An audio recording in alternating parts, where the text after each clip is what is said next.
Akhirnya partai antara Fortuna dan Wakabat sama-sama kuat. Di babak yang kedua ini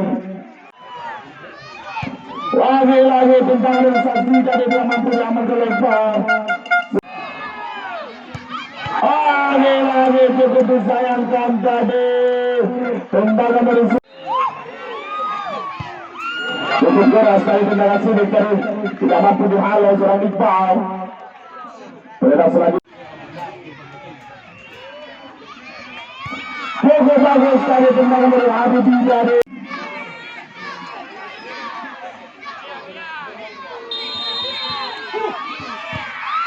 Lagi-lagi tidak mampu dibendung tadi oleh Iqbal, cukup disayangkan. Berubah menjadi 3-1. Tendangan ketiga dari Fortuna.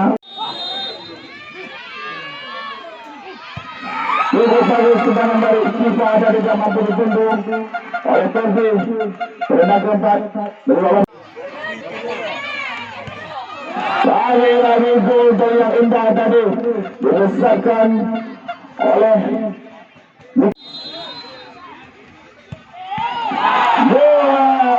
lagi bola mampu dibendung tadi.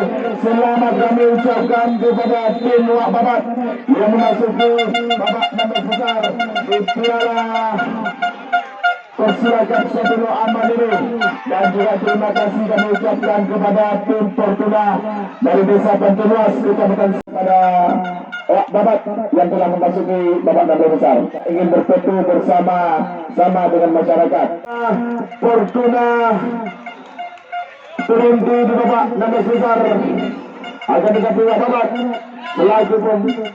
selaku pemain dari klub selatan ini melaju ke babak besar.